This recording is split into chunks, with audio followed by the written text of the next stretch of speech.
And I'm panicking. And I'm like, I start to frantically call my ex-wife. She was a nurse, an RN. If anybody knows what's going on, she would, but the likelihood of her answering the phone is slim to none. So I keep FaceTiming her, and this time I run to the sink, but now I can't breathe. Blood is just coming up constantly. And finally she answers the phone and she's like, "What do you want?" Right. And I tried to talk to her to say, and blood covered the phone because I coughed up blood. And she's like, "Jason." I said, "I don't feel good." I said, "I'm tired. I'm going to go lay down." And this is one of the last things I remember before waking up in the hospital because Jason, please don't go lay down. Please, Jason, if you lay down, you're going to die. Welcome, Jason. Thank you so much for joining us today. Thank you for having me. It's an honor and a privilege. Thank you. You're welcome. So, can you share a little bit about your background and your near-death experience and what you've experienced on the other side? Yeah. Well, as I was born in the 1970, actually, my birthday is in 3 days. So, um, I grew up as a normal Midwestern town in Illinois. I just a regular Gen Xer.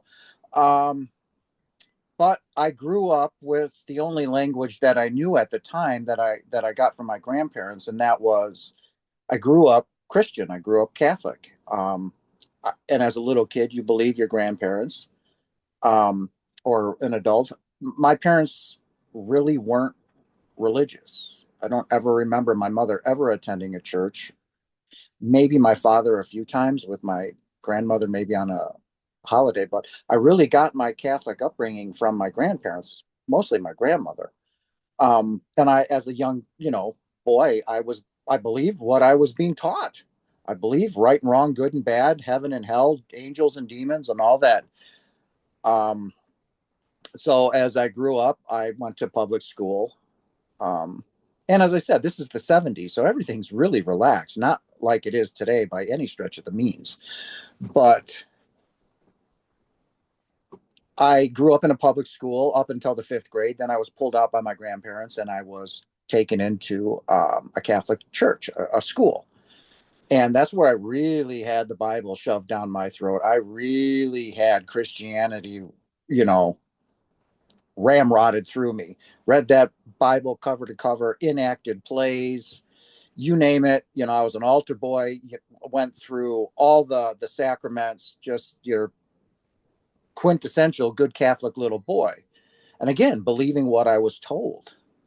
Um, but I always felt like I didn't belong here.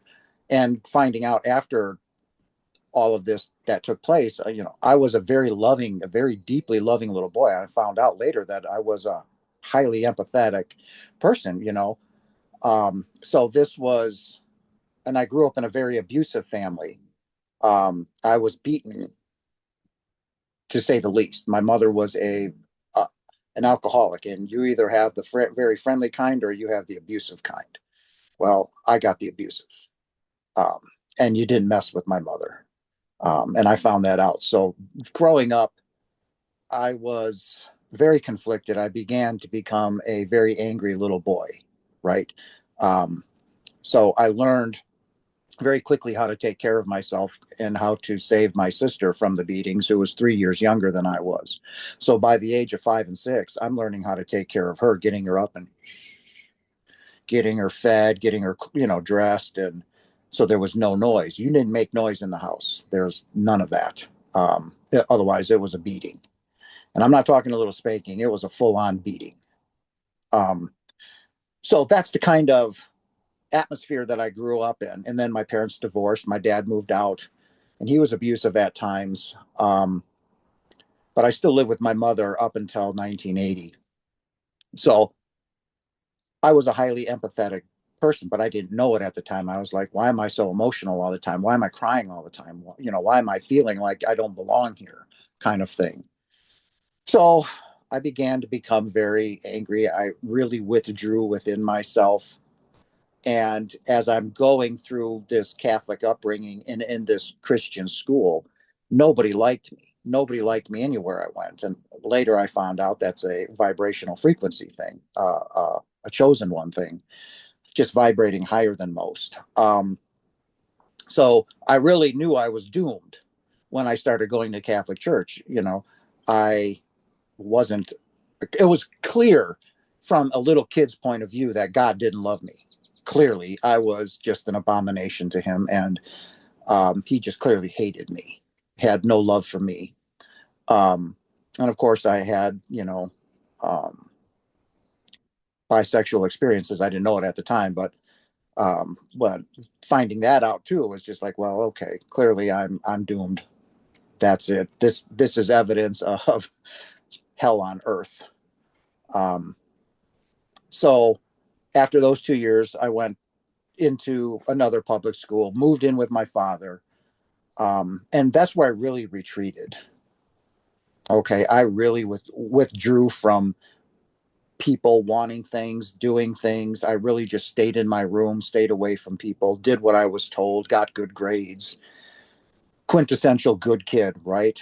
But I turned to music, and I turned later into high school into substance abuse. Like I began to drink and do drugs, marijuana, and stuff like that.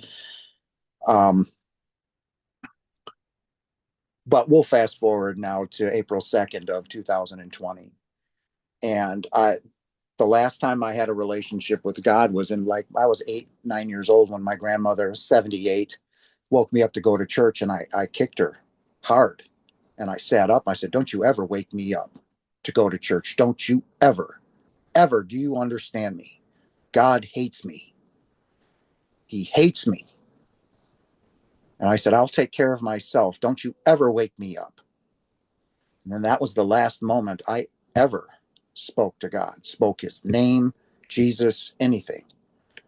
Um, didn't stop believing, but that was the last time I had a relationship with God. Now we're going to fast forward over 40 years. Now it's April 2nd of 2020. I come home from work, and I've been waking up the last couple of weeks excruciatingly tired, very, very tired. Blood, taste of blood in my mouth. I'm like, did I bite my tongue or lip or something? But just taste of blood. Came home from work really tired that day, just really exhausted. Didn't Just hating life, hated my job, hated being in existence. Divorced now, um, 5 years. And I come home, I make just a simple sandwich, a bagel sandwich, threw an egg on a bagel, and I start eating. And next thing I know, I throw up in my mouth. And I was like, oh my God, that's just wretched. But then I went to take another bite, and up came bright red blood. Not like when you cut your finger and it's dark red. This was pink, and it was wretched tasting. And I coughed it up, right? And I'm like, you just sit there in disbelief. Like, and then I coughed again.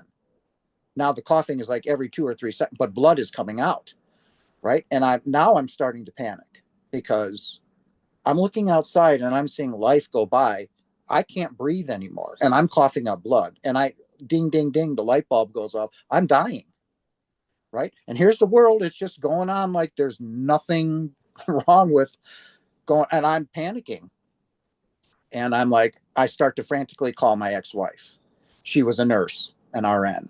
If anybody knows what's going on, she would, but the likelihood of her answering the phone is slim to none.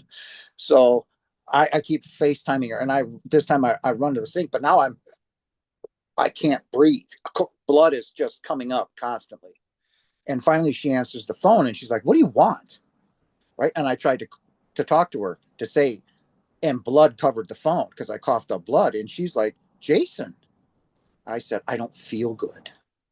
I said, "I'm tired. I'm going to go lay down." And this is one of the last things I remember before waking up in the hospital. We're having a little bit of a chit chat. She goes, "Jason, please don't go lay down. Please. Jason, if you lay down, you're going to die."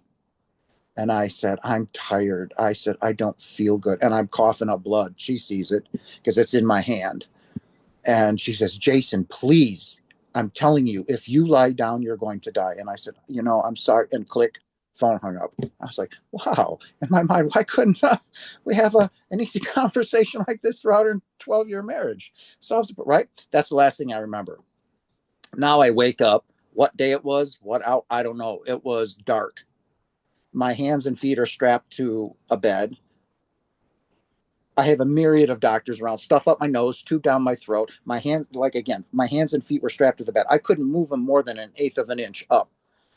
Um, Myriad of doctors around me, but asking me questions. Do you know your name? How do you expect me to talk? I got a 2 inch tube down my throat, right? And my neck hurt. I'm like, oh.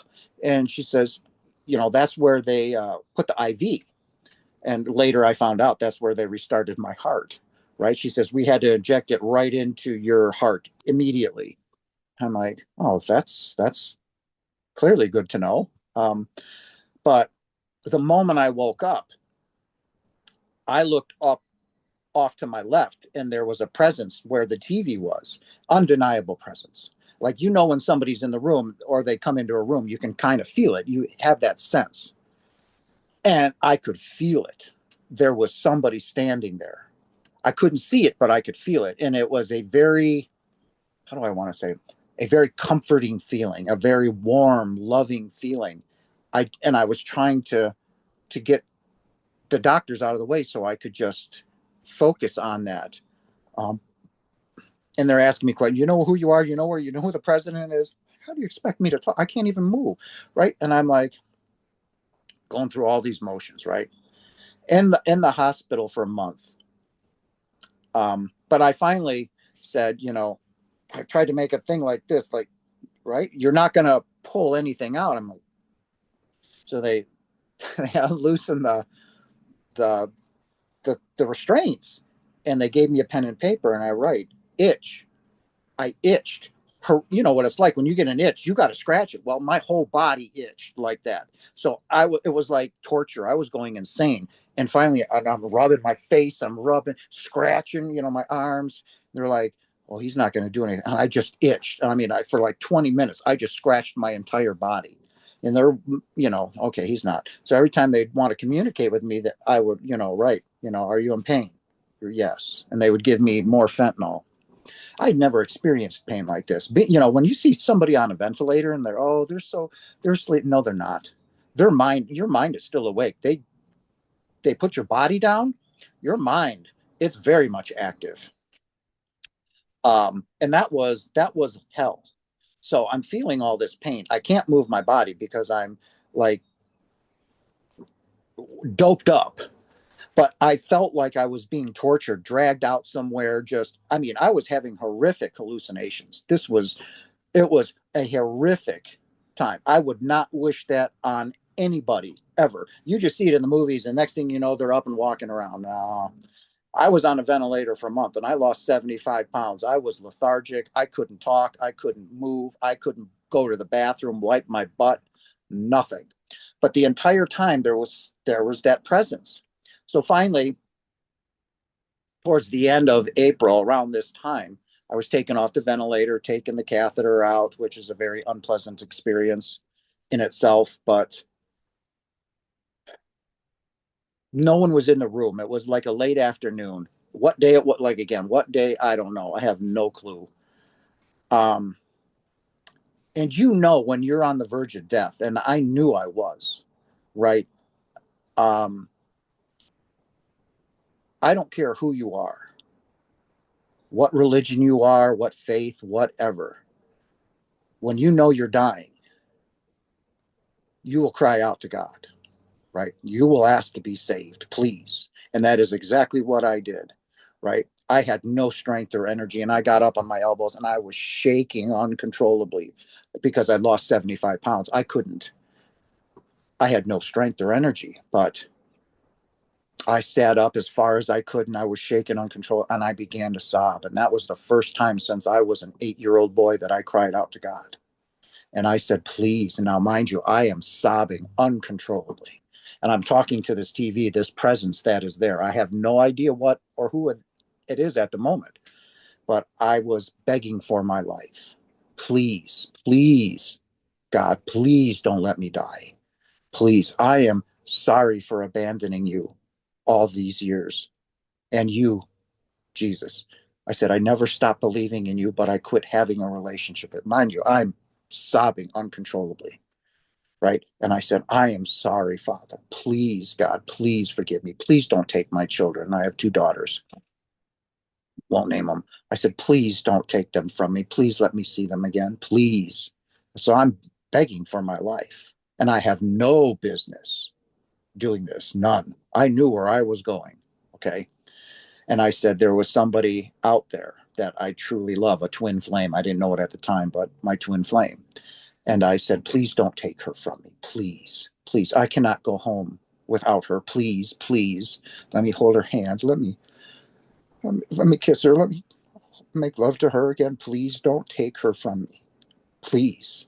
And it was in that moment that I was now at the top of the ceiling and I could see everything behind me. And I was in this unbelievable love and this light. It is indescribable. Right now, I'm even with the TV up at the ceiling, looking at this thing laying on the bed, which I had no love of it in any way, shape. This thing meant nothing to me. I had 360-degree vision. I could see the nurses. I could see them. I could see every patient in the room dying or being treated or whatever. I am seeing through the wall, right out. I'm seeing through the wall, so I'm seeing out into this field, and I see every blade of grass. I could see the serrations in the grass. I could see the veins. I could see everything. I could see the colors. I mean, it was the most magnificent greens and blues and browns I had ever seen. They don't exist here, right? And I saw the soul. It was like Obi-Wan Kenobi in Star Wars at the end when you see him and he's got the white halo around him, right? That's exactly what the trees look like. That's what every blade of grass looked. And the grass turned towards me. The love bestowed upon me. Um, there are simply no words to describe this love. It is to say unconditional is a failure. It would be like rounding up every mother on the planet. And do you love your children? What would you do if there was a school shooter? Would you know, that feeling, right? Now, if you multiplied that by a trillion, it would still equal an F to the love that I am now experiencing, right? And I knew instantly where I was and who that love and light that I merged with. That was God in the corner of the room the entire time. And this thought began to, I began to think of something and it was instantaneous. I said, I'm home. I'm home. And this next thought that came up, and I'm like, this is telepathic, right? Because I'm also seeing a body on the bed. So I don't have a mouth. So how am I speaking? Right. But I already knew this. And I was like, oh, what a beautiful day to die. Right. And I was like, it was so natural. It was so natural, like getting up in the morning and going to the bathroom. You've done it a trillion times. That's what this was like. It was exactly like that. Like I have done this a million times before. And later on, I have found out that I did. Right. So I am just in constant this love and I am just being adored. There was no pain. For the first time in my life, I was at peace, full and utter peace. And I was juiced. Like I'd been plugged into the universe's battery pack. I was like, whoa. I mean, I was vibrating at such a frequency, it was unreal. And I was just being loved and adored by what you would call heaven. Everything was being bestowed upon me.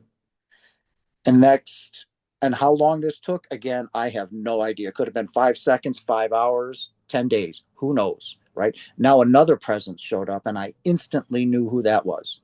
So as I was looking at 10 o'clock, where this TV was, now in front of me. Now I'm still looking. Now you have to understand this. I can see 360. So when I'm telling you what I'm looking, I'm saying I'm just focusing my attention that way, but I'm still looking left, looking right. I'm still seeing behind me. So it's very bizarre for you guys to understand this. For me, it's normal. But now I recognize this other presence that showed up. And this presence was instantly known to me as, you know him as Jesus Christ. Okay, Yeshua, I called him, his true name. And the love bestowed upon me by this being was phenomenal. I was the love in a human term being bestowed upon me is like being stifled. When somebody covers your mouth, it was so much love. It was beyond anything I can even compare. And I love my children. I love my grandchildren. This is nothing. I mean, what we think of love here is beyond anything that your father has for you and loves you, right? And then I was being loved and adored by Yeshua. Again, time doesn't exist. Could have been 5 minutes, 50 years, who knows? 5 days, don't know. But then as he came to me, or my, what you would call soul, his hands were, and mind you, this love that I'm feeling was as warm as the sun. This light was as warm as the sun. It's a light that you cannot even describe. It simply doesn't exist here, right? But then I felt his, what would be considered hands, because I didn't see anything. I just felt it, and his hands were on my soul's chest, and he began to gently push me back towards my body, and then my soul wrapped around the body, and then I felt his hands on my body and pushed me down on the bed. I was instantly asleep. Instantly asleep. How long? I don't know, but once again, I woke up to a myriad of doctors later frantically trying to wake me up. And I'm like, I'm looking around and I'm like, look at the TV and that presence is gone. And I was like, what the hell was that? I mean, now my human brain is trying to rationalize what just happened, right? I felt heavy. I felt gross. I stinky. I felt all the hate in the world around me. And they were like, I kind of got grumpy with I said, get out. All of you, get out. The nurse was like, you need to take these. I said, get out. I'm no longer taking medications. Get out of the room. Shut the door. And everybody left. And I was like, what just happened? What was that? I said, nobody's going to believe me, right? Nobody's going to believe what just happened to me. And I'm like, I ended up checking myself out of the hospital, which I had no business doing. I couldn't feed myself. I couldn't walk. I couldn't talk. I couldn't do anything. But regardless, I did. And that was basically my near death experience. Now, I've had profound spiritual experiences, meetings with angels, out of body experiences, surgery. When I was going through my ascension in 2003, I mean, I've had a myriad of spiritual experiences, and one about 6 months ago, 4 months ago, last October, I had one. So um, many vivid dreams. I mean, me living the highest version of myself in this timeline. I mean, it's been beyond phenomenal, and they just keep happening. So, but in a nutshell, that was my near death experience. It was profound. I mean, it profoundly changed my life. Um, Yeah, that is definitely profound. And there's definitely nothing, like the experience of the other side. I had the near-death experience as well, and a lot of the guests, we all say there's nothing like that experience on the other side, and a lot of no, us don't want to come back, I because of that. Right. I had, even though I begged not to die, I had no desire to come back. Looking at this thing, I was like, no, no, I'm happy right where I'll stay here. Right. And that wasn't an option. It wasn't a no. It wasn't, you can't, no speaking. I was the only one that was doing the speaking. But as you know, the love of Father for us is, there's just no way to describe it. You know what I'm talking about then, is that there's no way to describe how loved you are. And you already know that we have no place to go, right? We're already home. Mhm. So, those of us that have a near death experience, I don't want to be rude or, mean to other people, but we're enlightened, right? We've reached the enlightenment stage. I mean, our vibrational energy is through the roof. And as you know, I'm sure you probably don't get along with a lot of people. They don't like you because of that energy, right? You'll walk into a room, people look at you like, right? They won't even speak to you. I Hmm. get that all the time because I found out from Father that I was a chosen one. So now, I'm vibrating at such a high frequency that you just get that hate, but they don't understand when we talk about that love, right? Right. They just don't understand it. And, well, I want an NDE. No, you don't. No, because your life is never the same, right? When you go through your ascension into the crystalline body, when you begin your awakening or dark night of the soul, the ego death, it's a loss of everything you have ever known in the world: family, friends, children, parents. It all goes. You're stripped to the bone and you are being rebuilt for your purpose, right? For what you came here. And I was told that by an angel in October when I was in California. And he said, Jason, you are in alignment and you are powerful. You need to move now. And he said, you're the light of the world. You need to move. And I'm like, move where? I mean, even to hear something like that is beyond phenomenal, right? But they don't like to give you specifics on go where, who needs me. Now I found out that person that did need me when I did Next Level Soul out in when I'm in Texas now, but it was in Austin. I met the person that needed me. Somebody needs you. Right? Who? Where? Right? And then the angel disappears. Like, so you're left with more questions than answers. Like, well, where do I have to go? Who needs me? Right? Okay. But it Hmm. all works out, right? In these crazy situations, right? Um, it's all worked out. And I tell people that, well, I want to know you don't. No, you're not ready for it. You're Hmm. not, you know? Yeah. Yeah, and it's hard to reintegrate. Like I went through very similar, everything stripped away, fell away. Like my whole life is like totally changed, and just trying to reintegrate back into, society, trying to be, making your way through it. Sometimes you still have to work, sometimes you have to engage. So you have to go to the grocery store, and it's not that easy.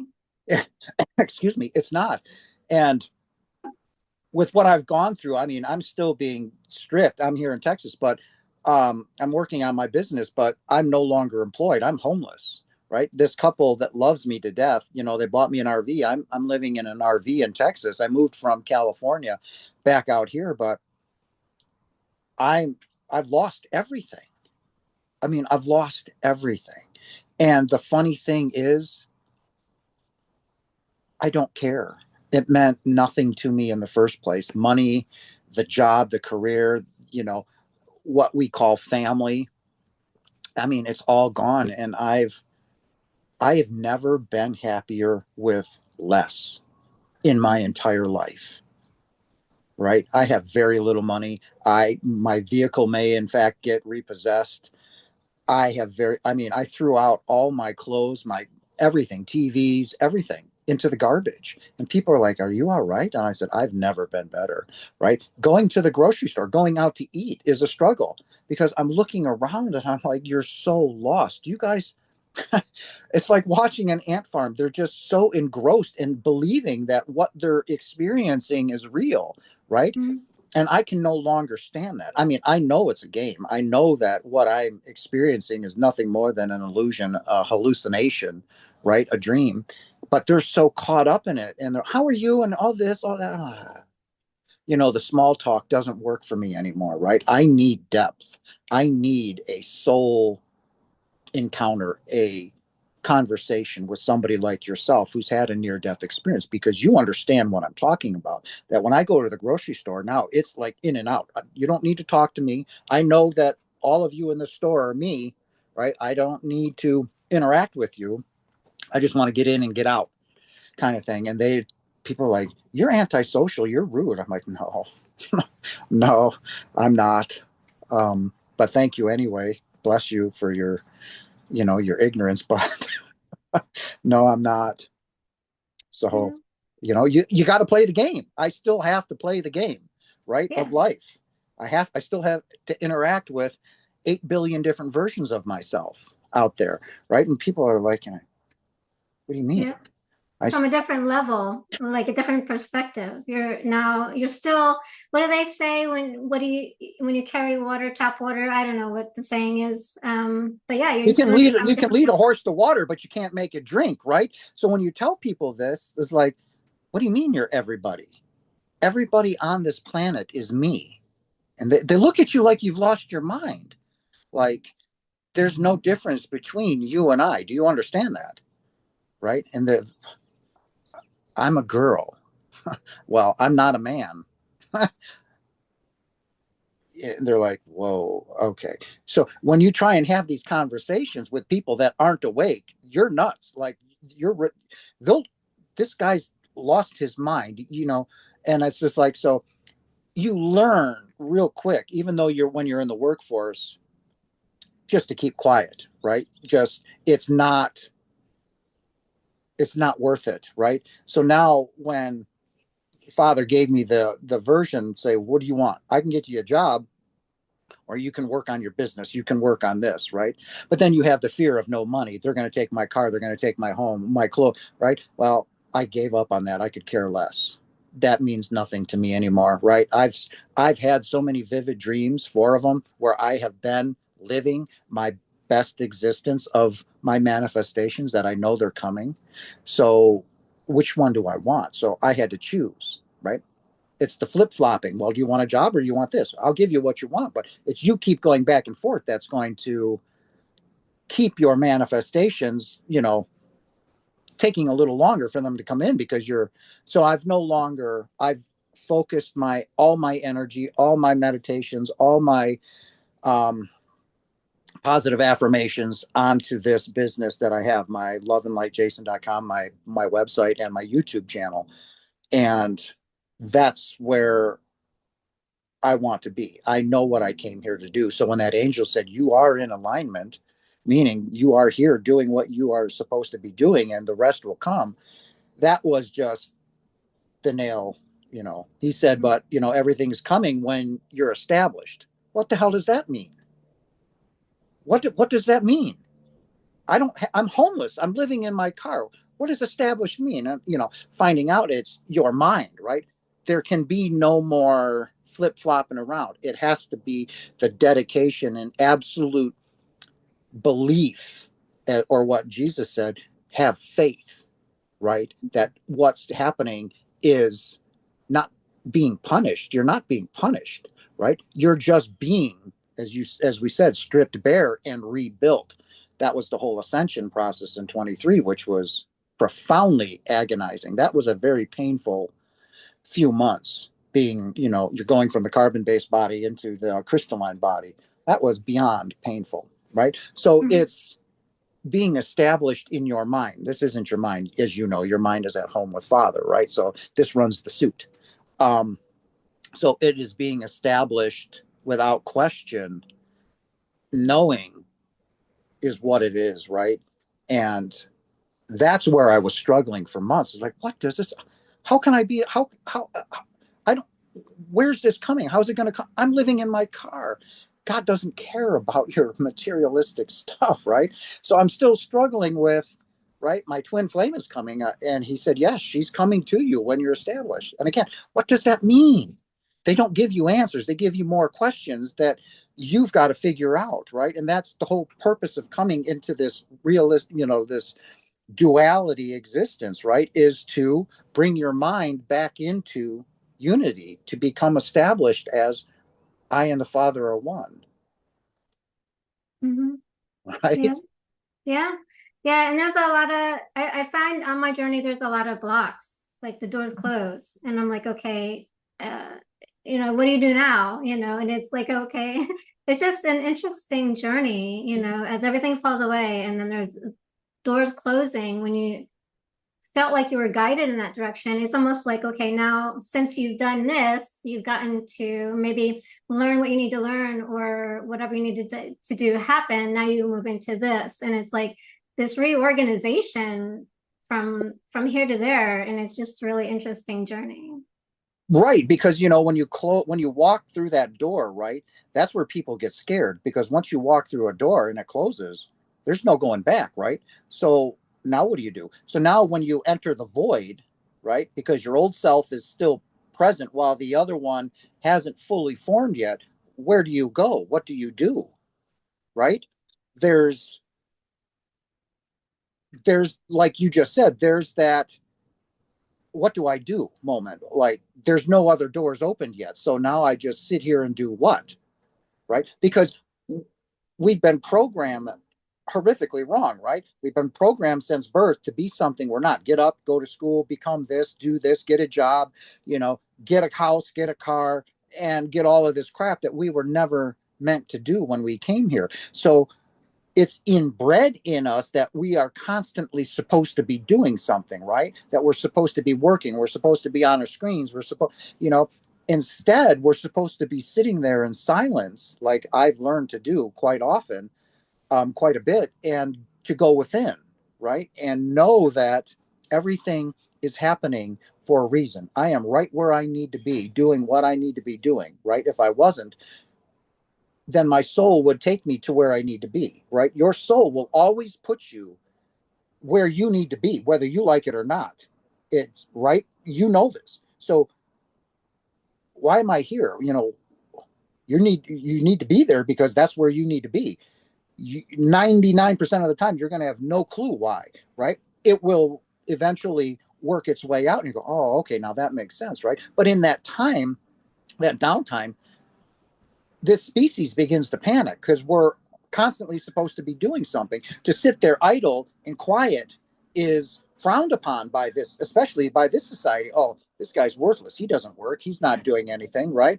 I mean, well, he's a productive member of society. Well, to father and to the non-physical, you're right where you need to be doing that, right? So we get lambasted by our peers, by others. Well, he's useless. I mean, he's not contributing to society. Look at him. He's living in a car. Well, I chose a very difficult life. Nobody said that I was going to come here and it was going to be roses. We both know that coming to Earth, it's the hardest place to go to in the universe, right? There is no harder place to come than to here. And during this great awakening, moving from the 3D into the 5D, um, those of us that are here, we've been here around the block quite a few times, right? I've died over 3,200 times. I mean, Wow. my contract is done.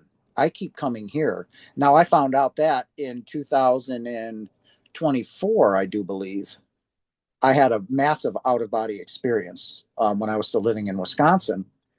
It was the night DeVar Hamlin died on the football field. I saw him take a hit. And when he took 2 steps and died, I laid back on the couch, just leaned my head. I was gone. I was on in another realm, another planet. It looked like Star Wars, a planet here and a sun here, a light being walking towards me. The ocean was over here in a place that I knew before. It was comfortable, and but this time there was a presence next to me, and I'm like, "Where am I?" I'm like, "Who are you?" Right? And this being answered. Well, now it's telepathic because again, this being was walking towards me, and I had the sense that I knew this being, but I said, "Who are you?" And he says, "I'm Jeffrey. I've always been with you." Jeffrey. And I started laughing. I'm like, "That's the Toys R Us giraffe, man." I said, "I can't call you Jeffrey." I said, "I'll call you John." But then I called him Jeffrey anyway. I said, "Jeffrey." I said, "How many times have I been here?" Because it felt normal to be there. It felt like I've been there before, right? Everything was the love and all of this. And this number was instantly given to me, and it was over 3,200 times. I said, "I've died over 3,200 times." And now it was very serious. He goes, "Yes, you're ancient." And then I was pulled back into my body. Now this should give you a sense of time. Now I'm thinking when I came back, I'm like, what the hell does ancient mean? We're all immortal. So what does ancient mean? So again, more questions that I've got to figure out. And now when I looked at the TV, this was the last time I turned on my TV. I told you he had taken the hit on the football field. Football field's packed. All of a sudden I wake up. the football field is dark, the stands are dark, okay, lights are barely showing, you can barely see the field, and a couple of comments. I was gone for over an hour, right, having this conversation. And I sat up and I'm like, what the hell does ancient mean? Jeffrey is, and I always with me, so I assumed that was my guide who's here with me now somewhere, right? So I was like, what does ancient mean? And a couple of weeks later, I found out from a guy, I was in a IN sharing group, that I had mentioned it, and he raised his hand. His name was David Succi, and apparently he's been doing near-death experiences and talking with thousands of people, and wrote 4 or 5 books. And he raised his hand, and he goes, "Wow." He says, "I've went into a spiel. I've studied 15,000 near-death, wrote these books," and he says, "You are a chosen one." This is where I got it from. A light worker. He said, "Do you know you've been walking this earth for over 40,000 years, helping humanity?" He goes, "That's amazing." And it all made sense, right? It all made sense. Now, this was weeks later, mind you, like 2 or 3 weeks later. And he goes, "That is phenomenal." He says, "You have been walking this earth for 30,000, 40,000 plus years." And he said, "Your contract is done." But he said, "You keep choosing to come back and help humanity." And he said, "Let me guess, you've had a very difficult life." "Oh, yeah, money, relationships, jobs." He goes, "Wow, that's the chosen one." Right? And let me guess, as you've never felt like you've belonged here. I said, "Never. Since time I was a little boy," I said, "I've never felt like I belonged here." He goes, "You come from a different planet of," right? Found out later that I more than likely come from the planet Sirius. I'm a what you would call a highly advanced being, coming here to help humanity evolve, especially during this time of what we're going through, this transition into the 5D. And people are like, "What's 5D? Are we going to?" You're not going to look. We may look a little different, but this species will continue. But it's going to be your awareness in that higher consciousness is going to take place. You know what I mean by that, right? Mm-hmm. Yeah. So um, I said, so that's taking place. Now humanity is going through the split right now. 60% is going to remain here because they're still living in fear and believing in the dream, while us 40%, right? When we incarnate again, we'll enter the golden age of Earth, right? And Mm-hmm. those children being born during this time or later on in the next 30 or 40 years or whatever, they will be the ones that actually bring it in. So you and I, we're doing the grunt work, right? We're laying the groundwork for this 40% to um, continue waking up, because they're waking up, right? They're realizing one and one isn't adding up to two anymore, right? They're listening to all of us that have near death experiences. And my own crew and my own channel follow me because they resonate with me. Your channel, they resonate with you, so on and so forth. But you and I are doing the deep legwork to help those that are starting to awaken and saying something isn't right here. What's going on, right? They're awakening. So they're in that losing the fear, but yet they're still holding on to a little bit because they're like, well, what if these guys are just full of shite? But they're still here, which means they're gradually losing that to, right? They're not believing the religious institutions anymore, right? They're like, no, no, I've listened to different NDEs from around the world. How can they all be saying the same thing?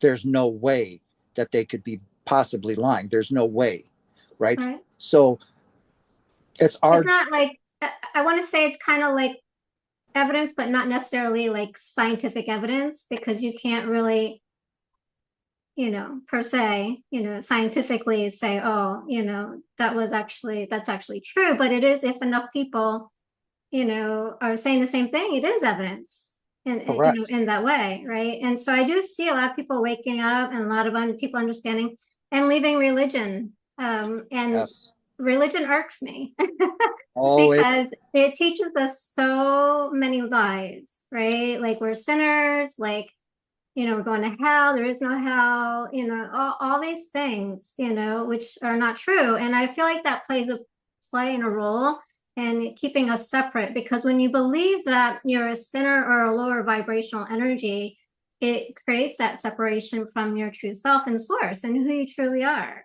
And so it brings you down so that way you can look up to them because they're the all knowing, And a lot of people may not like what I'm saying, but to me, it's true. Like, I experienced it as a child going to church. They tried to sham that down my throat, and I was like, not having it. It's not true. No, and that's when I came back. I was like, excuse my language, I was pissed off. I was like, I was lied to. I mean, I was lied to when, like you said, there is no such thing as hell. Hell does not exist. There is no devil. There is no punishment. Okay. Mm-hmm. You will not ever be judged by Father, by Yeshua, by the higher beings. But I promise you, during your own, I didn't have a life review, but during your life review, you're going to judge yourself. And the more you judge yourself, the more love is bestowed upon you. There is no judgment. Okay. There is no judgment. There is no hell. There is no such thing as sin. When I mean we were taught wrong, we were, and who was the perpetrator of that? Oh, the only language I know, the Catholic Church, right? Right. They've, they, and the Vatican have done it on purpose. Why? Because they knew what Jesus was teaching. They do not care about his bloodline, like the movie The Da Vinci Code. They could care less, right? No, but what they do care about is what Jesus was teaching. We are all one with the Father. We are all one with Source. We are gods. Is it not written in your law? I said, ye are gods. Then how can you tell me I blaspheme because I say I'm a son of God? Right? Oh, so what they do is they deliberately keep you living in fear, a low vibrational state that you said, right? Because we simply exist as a frequency, guys.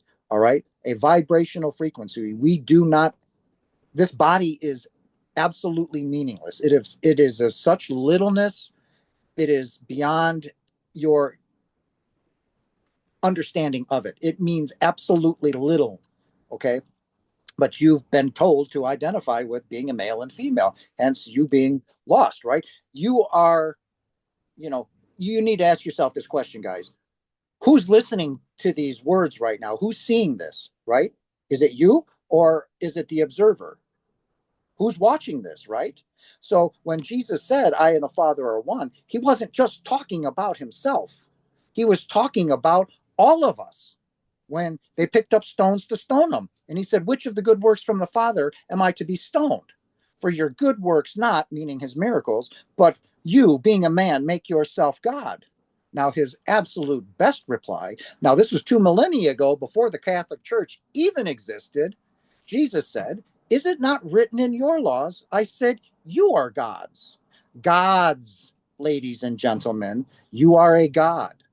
Okay. And Yeah. not only gods, but you and the Father are one. There is no separation between you and God, ladies and gentlemen. There is none. That is what the church does not want you to understand about yourself, because there you will understand how powerful you are. There is no anything Jesus did, you can do. And I've done it. Okay. I've accessed that power. I don't remember how I did it, but I'll get it. But there's no difference between you and Jesus. None at all. Okay. The church wants you to believe it. Church wants you to believe there's some mystical old man with a beard and a cane up there, watching you. Oh, no, no, no, none of that. No judgment, no hell, no devil, just unconditional love, right? Yeah. I Unconditional agree. love. Yeah. Yeah. And I had a lot of, I do like when I'm writing channeled information. So a lot of that comes through, that there's nothing but love. There's different aspects of love, and we can either be in the absence of love or, in love, and that's basically all that it is, depending on where we're coming from in our perspective. But yeah, there's nothing, no judgment. I had the life review. It's more of a learning curve, you Right. know. Right. Yeah. Where do you still need to work on? Where are you falling short in, what you came here to experience, right? And for most of us, it's forgiveness, right? Because Mhm. we hold on to that pain. We hold on to that, what you deem this person did to you, when you've simply asked for it to experience it here on earth, right? And they did it for you, but now you're holding a grievance against that, which we were never meant to do, right? So for most of us, we need to learn how to forgive, right? Hmm. But what I learned how to forgive was me, right? The first person I ever forgave was myself when I came back. And this was funny. I tell people this when they're like, 2 months, I was struggling after my NDE, right? I had lost my job, out of money, people screaming at me for rent and car payments. And so, but I'm feeling still this unconditional love. And I'm like, finally I had it. And I was giving the old man the business. And I'm like, look, pal, look, you picked the wrong person for this. You picked the wrong guy, right? So I don't know what you were thinking, but you picked the wrong guy. All right. Because I'm feeling a pull. I'm feeling an urge to go do something that I've never done in my life. Right. And I'm like pacing back and forth in my room. Look, man, you picked the wrong person. Should have been the Pope, should have been a bishop. Right. And this is when God spoke to me.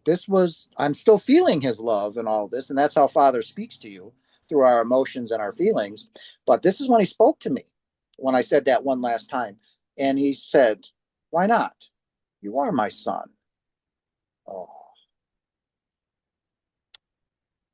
I began to cry. And that's when I dropped down to my knees at the very end of my bed, because I was in my room. And to this day, I have no idea where this came from or how it came, but it was beyond the truth. And I put my arms up and I said, for all that I am you. My acknowledgement that I am God, that I am a figment of my own imagination, that Jason Janas doesn't exist. He never did exist, right? And that I was simply God having a human experience through this being called Jason Janas, right? And that is where I forgave myself and I truly began to love myself, right? And when you forgive yourself, you forgive everybody in the world, because Hmm. you are everybody in the world, right? So that was my acknowledgement to my father, to myself, really, that I know exactly what took place. I know who I am, right?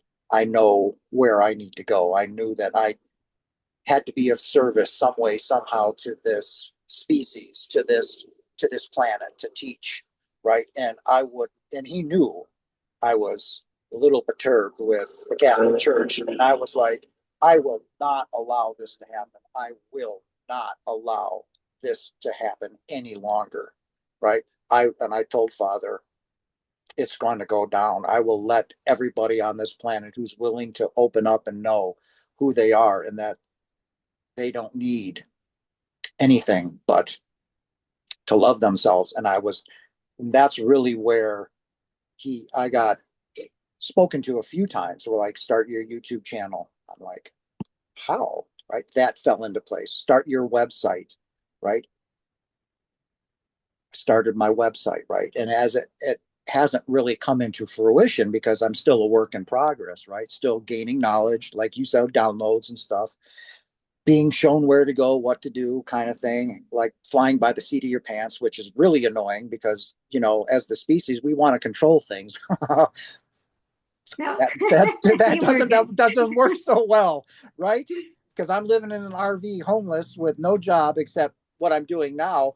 And I told my father, I said, I will do nothing else. This is what I came here to do. I understand that. I'm willing to, if I have to lose everything else, then so be it. But I don't care. I said, I will, this is what I came here to do.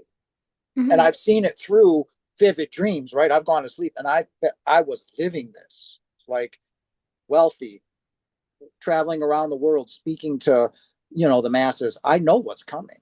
But when you're established, well, what the hell does that mean? Right? Hmm. So it's the it's the waiting that's the toughest thing for this species, because we constantly want to be doing something, going somewhere, screens, talking on the right.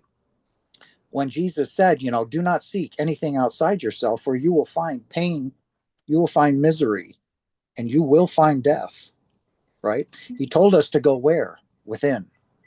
And I've really learned how to go within, right? I've learned in these last 11 years that I've been alone and celibate to really understand who I am, right?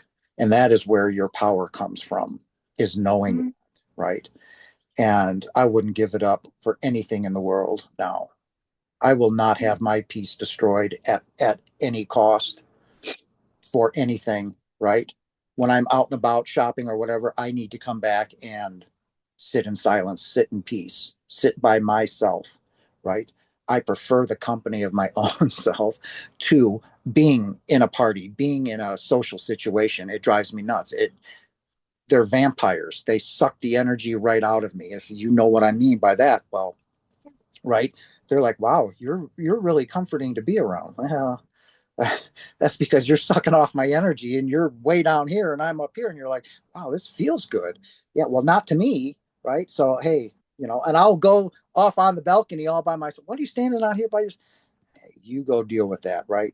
So I get Yeah, labeled antisocial. I'm this, I'm that. And I'm like, no, I just will not have my peace disturbed at any cost for anything. And I will tell you this, ladies and gentlemen, I come first.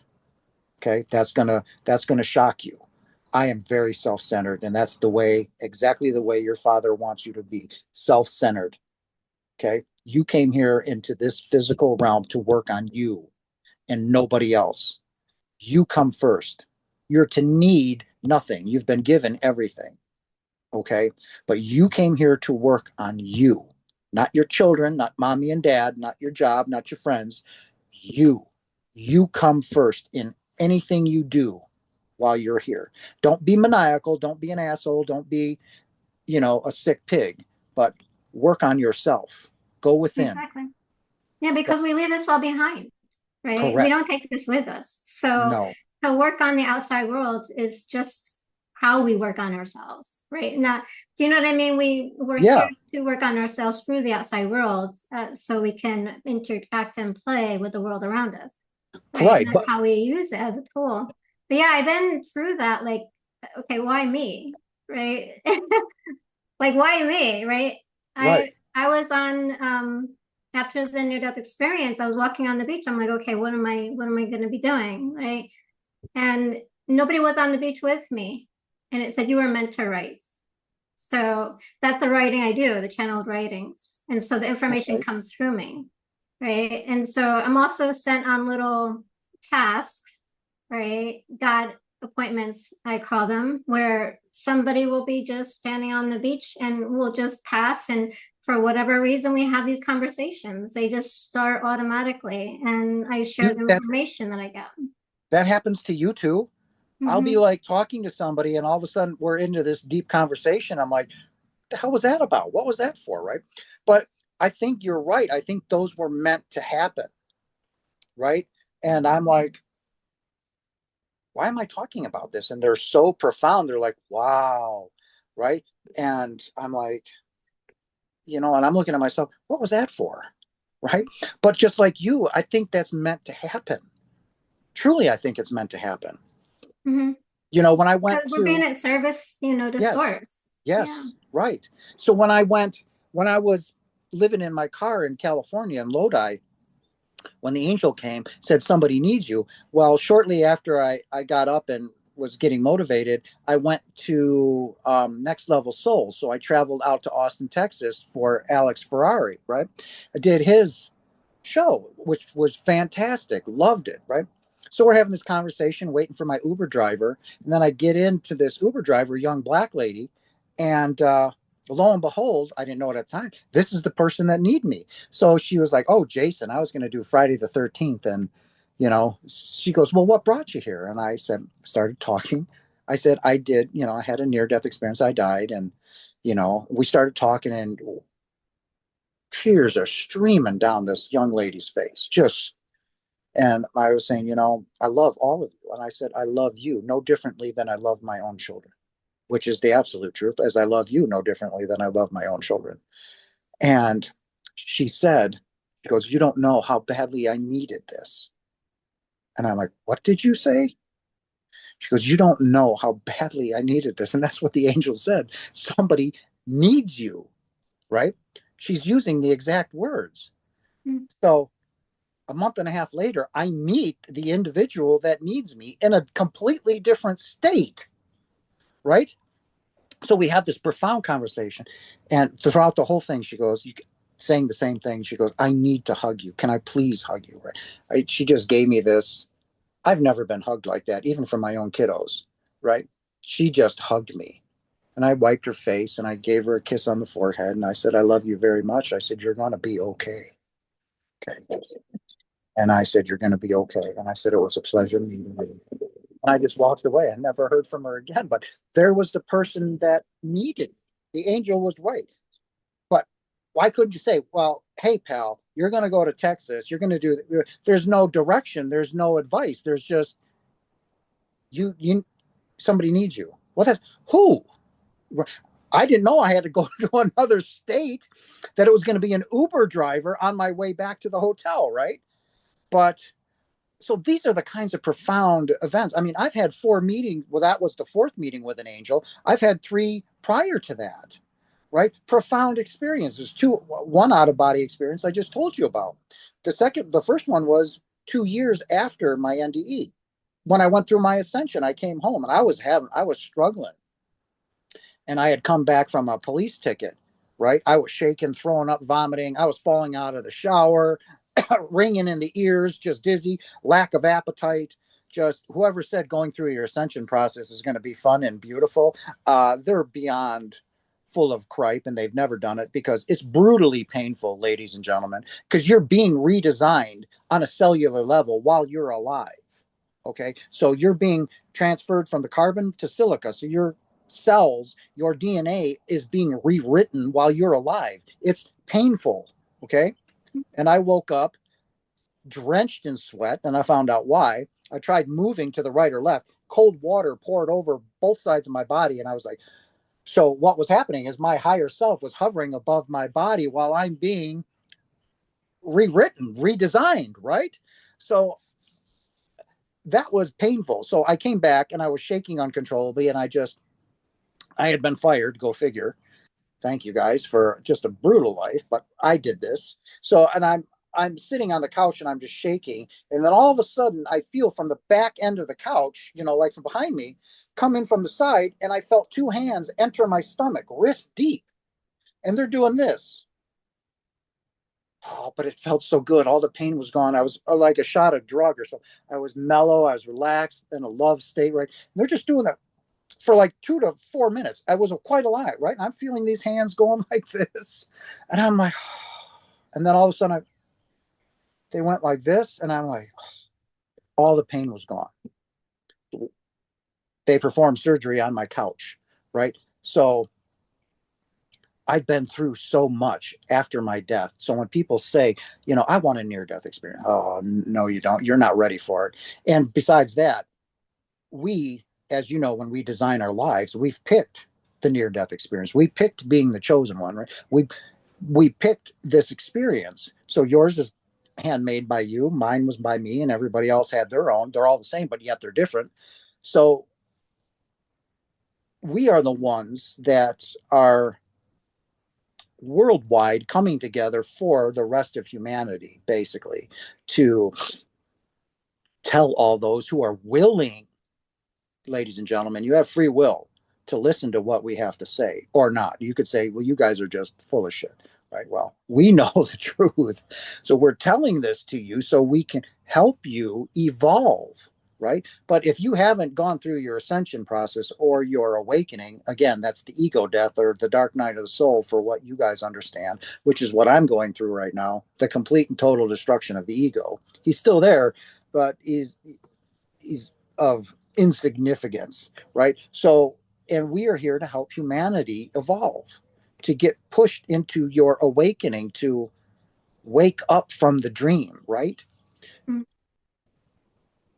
You simply, I'll put it to you this way, this so you guys can understand it. This is the best way to understand, right? You're simply having a dream. It's like when you wake up from the nightmare, you're the dreamer, right? and you wake up and but you didn't identify with the attackers or the ghosts that were trying to hurt you, right? No, you were like, oh, you woke up from the dream, right? So right now you're the observer, but you've gotten so involved in the dream that you now identify with the character in your dream. For me, the character in my dream is Jason Janas, right? But now you've all identified with that and forgot who you truly were. What did that bring on? Absolute fear, right? You're lost, you're scared, you're frightened, and now you have that maniacal idiot in your head, chimmering away at you, which you call the ego. The ego is every voice you've ever had in your head, right? And your ego is not your friend. It's a false belief in your identity. You believe you're a woman. I believed I was a man. Well, I found out that that was not the case, right? So you forgot you were observing your what you chose to experience here. Now you've identified with the character in your dream, right? But you don't do that when you actually dream. When you go to bed at night, you wake up from the nightmare. You don't identify with the guy that was trying to kill you or attack you, do you? No, you go, oh, that was just a dream. You haven't woken up from the dream yet. We have, right? We no longer identify with the character in our story. We are now one with the observer and know who we are. Mm-hmm. Once you know that, there is no such thing as fear. Fear doesn't exist, ladies and gentlemen. That too is an illusion, like everything you're witnessing. Yeah. Yeah. And I notice sometimes, like when just in everyday conversation, instead of the I, like I as in myself, Laura, right? Right, The verbiage is we. Like I don't never refer to myself as I am we. It's more of we or they, like all, right, right? right, So it's really interesting once you've had that separation, like of the identity, the persona, and the ego. Like it's almost like you're referring to yourself as the oneness, right? right.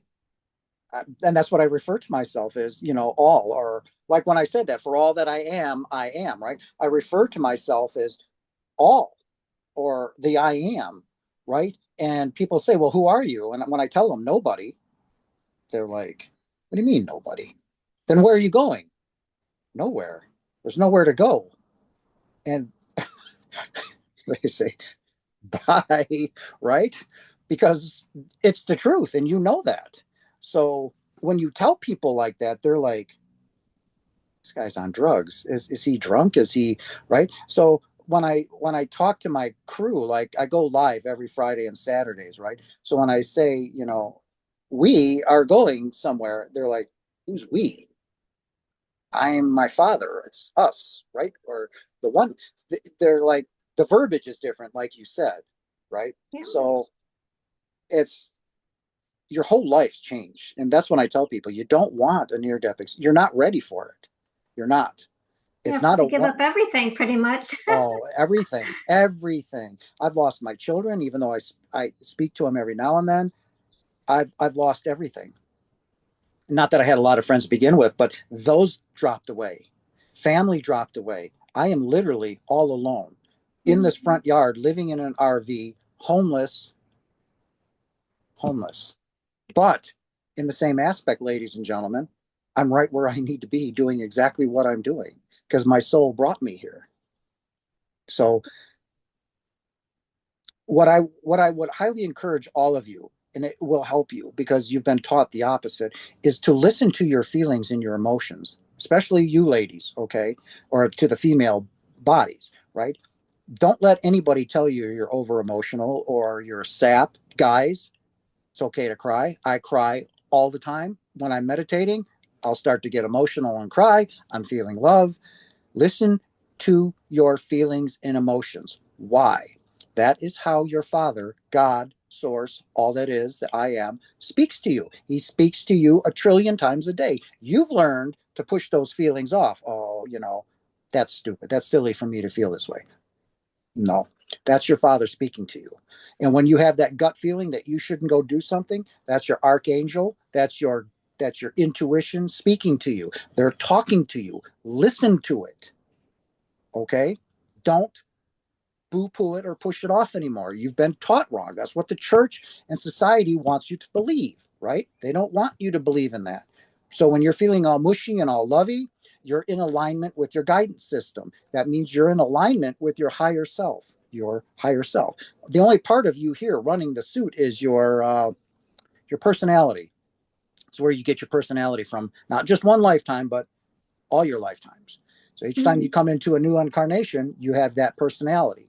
So listen to those feelings and emotions, ladies and gentlemen. That is how the non physical home, heaven, speaks to you. They speak to you through your emotions. You'll also, for those that are beginning to awaken, you're going to see a lot of synchronicities. You're thinking of somebody, they call you. You're out and about, you're starting to see what I call angel numbers, quadruple nines, quadruple eights, triple sevens, 222, 111. They will start communicating with you. When I mean they, the non physical, your guides, Father, Yeshua, they will speak to you this way. Listen to it. Okay. Follow it. Listen to what your mind was thinking during that moment that you saw those numbers, right? What were they? Be mindful of your thoughts. They create your reality. When I mean they create your reality, what you're seeing and feeling every day is a direct result of your thoughts. From the moment Mhm. you awake, what you began to think is what is going to be projected from these eyes, because your higher self, your body is a projector, guys. Okay. What you are dreaming, what you are dreaming is being projected out to you. Don't listen to this. This is trying to make sense of what is going on at home. So, what you're dreaming, what you're thinking about is being projected out in front of you. Be mindful of your thoughts. Are they negative? Get out of a negative situation. It's a low vibrational frequency. What you resist persists. If what you're afraid of is going to keep coming to you until you face it. Mhm. Okay? Yeah. If you do not face your fears, whatever it is, you're to fear nothing because there's nothing here to fear. It's an illusion, but what you fear will keep coming at you until you face it. And if you die in this lifetime without facing it, in your next incarnation, guess what's going to be there? Except now it's going to be ramped up a little more. What you resist persists. What you fear will keep coming at you until you face it. Okay. So be mindful of your thoughts. They create your reality, they create what you see on a consistent basis in your life. So I encourage each and every one of you listening to me or watching this, remain in love. Forgive those, but forgive yourself for allowing yourself to be duped, to be led down the wrong path your entire life. Okay? Because you have. You've been taught wrong, horrifically wrong. All right? Forgive yourself. Love yourself immensely. You come first. Be mindful of those thoughts. When you feel negativity coming in, no matter what situation it is, forgive it and move on. Don't sit in it. This species likes to sit in pain. Why do you want to relive something for the next 40 years? Is that you anymore? No. Then why do you want to relive it? Don't. Heal it. Look at it, forgive it, cut it off. Like when you cut the head of a carrot off and throw it out, same thing. Get rid of it. It's no longer serving you. But, Yeah. you know, Beautiful. Yeah. And like even when like you're saying, it's I call it like your navigational system. You yeah, your know, when guidance you system. Yeah, yeah, if you think of a negative thought, you're gonna have emotions arise that are not pleasant. Like if you have a positive thought, you're gonna have, emotions arise that's positive, right? So it's right. like it's showing you where you are, but the thing is getting ahead of it, kind of like Abraham Hicks talks about, is to feel and become aware of it and then change it. As soon Right. as their emotions start rising, because you're going to create the more you lag in it, you know. You're a God, guys. You're a Mhm. creator. You create. You've created all of this. God has nothing to do with this. Understand that. This is your creation. What? So you misunderstand how powerful you are, guys. You are creating your reality every millisecond of the day. So be mindful of your thoughts because they will manifest in your reality. Like if you wake up every day, I hate my fucking job, man. I hate her. I hate being there. I hate going there. I hate everything about it. And then 3 weeks later, a month later, all of a sudden you get called into the boss's office and you're fired. And they can't even give you a reason, right? Why did it happen? Now you're like, great. Now I don't have any money. Well, the universe gave you what you wanted. Your thoughts create your reality. You hated the job. Well, now you no longer have the job. They're listening to you, basically, is what I'm saying, right? Mhm. So You created your own firing from the job because you're telling the universe for the last month, I hate the job. I hate it. I hate being there. I hate her. I hate working with her. I don't want to go. You start missing work. Next thing you know, you're fired. Bye. Well, universe gave you exactly what you wanted. They Yeah. created your reality, right? Be mindful of your thoughts, right? It's okay to want money. Money's a frequency. We exist as a frequency. Don't worship it, right?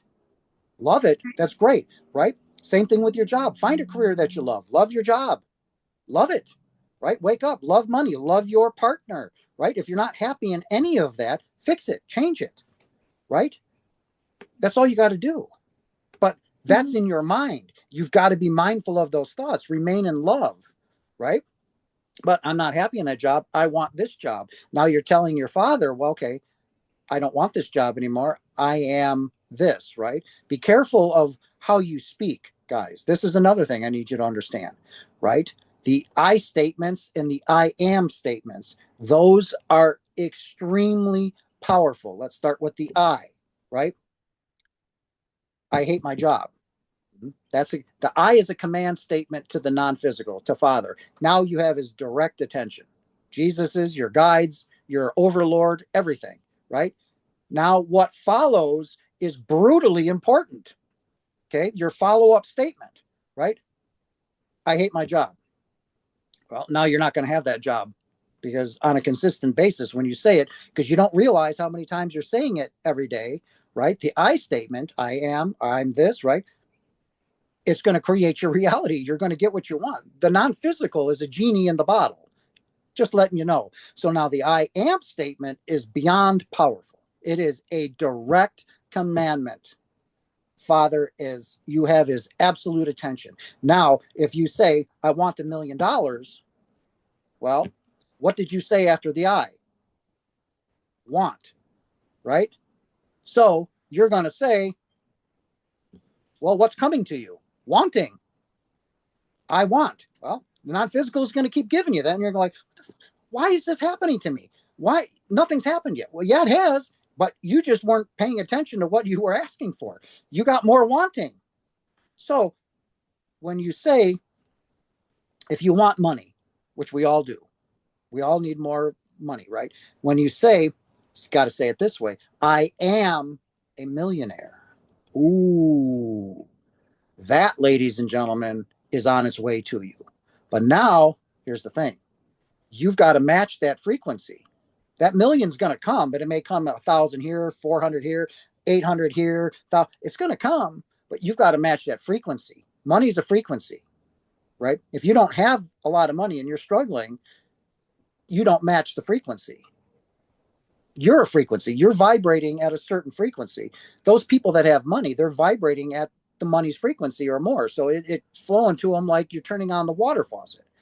Be mindful of your thoughts. Again, they create your reality. The I am statements. I am successful. I am wealthy. I am in a healthy, loving relationship. I love my job. Can you see where I'm going with this, guys? I'm in the frequency of love, which is the highest frequency we can be in, right? So those things will now come to you.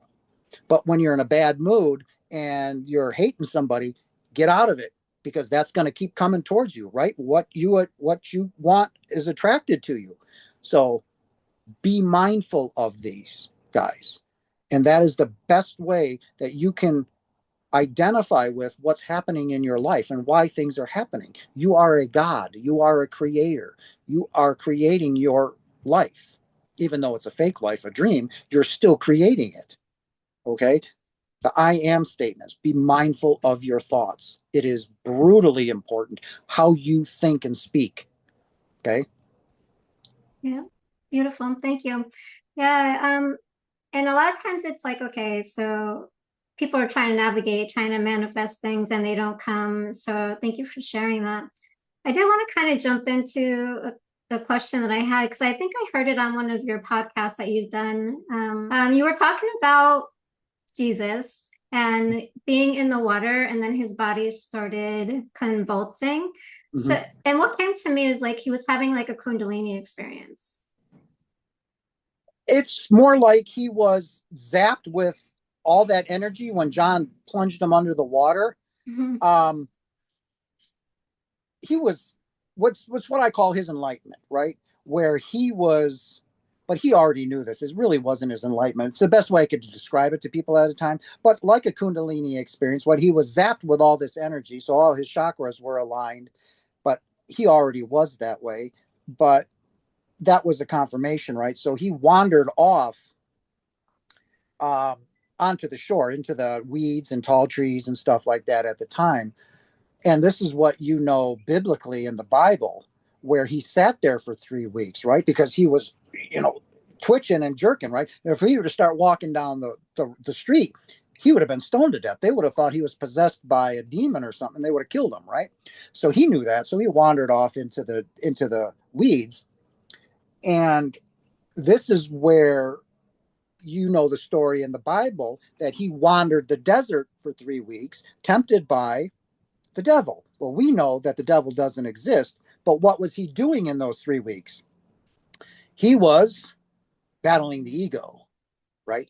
He was fighting the ego. He was in ascension, essentially his dark night of the soul, where he was now beginning to dismantle the ego. Even Jesus had the ego, right?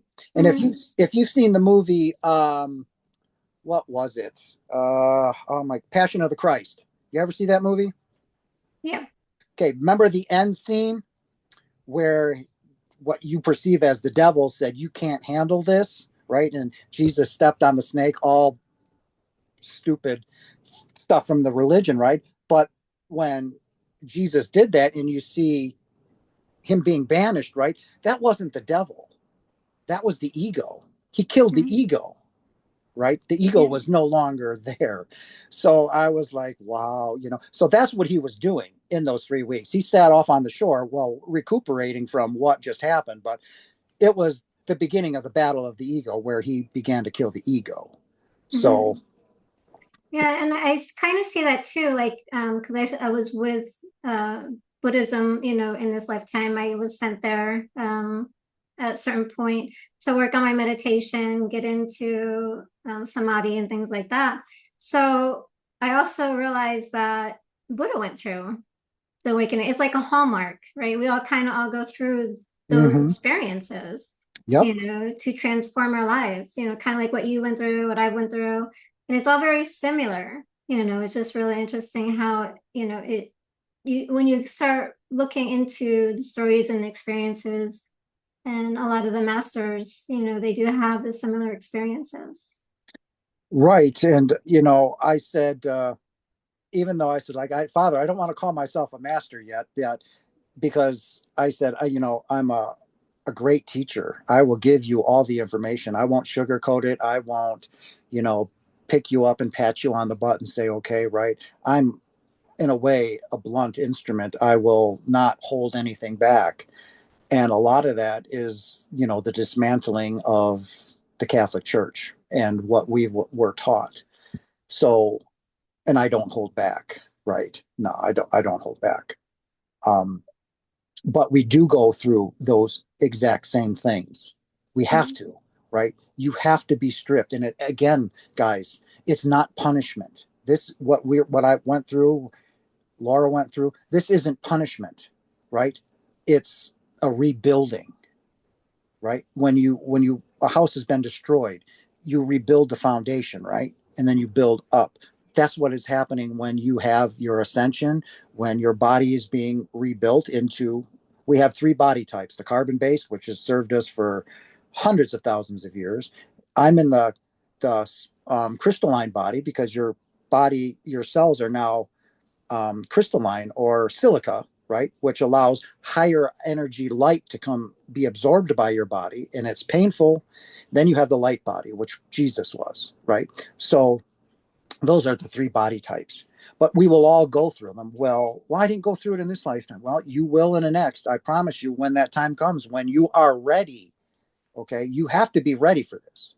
That's why 60% of humanity is not. You will stay in this third dimensional world until you begin to have those experiences. But you will choose them, when your soul will choose them, when you are ready to experience this. Um, and it's it's a stripping to the core of who you once thought you were. Yeah, the outside of the shell looks the same, but what's on the inside, that's been all ripped out and gutted and is being fundamentally restored. And that's why we go through what you seem like chaos and homelessness and this and that and then all of this, right? It's the way it's meant to be. So, Mhm. Yeah. Yeah, and they always say like, change doesn't come through bliss. You know what I mean? You got it's what awakens you, is your struggles, your awareness, because it's the struggle that makes you aware of the situation. Like if right, everything was blissful, then there's no, I mean, we might as well be on the other side where it's all right, love bliss, right? So, right. what is the purpose? You only grow through pain and suffering, guys. Why? Mhm. Because you want to know why. How did this happen to me? Why am I getting a divorce? Why did I lose my? Why? Right? You grow through suffering. You grow through pain. It's again, it's not meant to crush you and dissolve you into a trillion different bits. You do that on your own. You choose to sit like I did, everybody else did, to sit in that pain and suffering, right? And as she just said, if we were to learn from love, then we'd never leave home, right? Because that's where the most profound love is. No, you only grow through your pains and sufferings, right? You have ebbs and flows. You're going to go up the mountain and the struggle is brutal, but then you come down and you go, whoo, right? And then you're going to go through another experience. Don't sit in that experience, guys. Step outside it. What do I need to learn? Oh, all right, I can see that. Then get rid of it, right? Don't let it define you. Let it do what it was meant to do, which was to enhance you, to bring you one step closer to your enlightenment, right? So, yeah, you're going to grow through pain, through suffering. All right. Mhm. That's the Yeah. only way you grow. Yeah. Thank you so much for sharing your journey and your insights. Any last topics that you would like to share before we bring this to a close? Nah, we pretty much rolled through quite a bit. Yeah. If you guys want to find me, my website is loveandlightjason.com, where if you want to schedule one-on-ones with me and stuff like that, you can find me there. And my YouTube channel again is Love and Light Jason, and I post content on there all the time. I do live sessions every Friday and Saturday, where you guys can come in and listen or ask questions about what you want. But other than that, it was an absolute pleasure being here. Thank you. Thank you. Appreciate Yeah, it. Thank you so much. absolutely.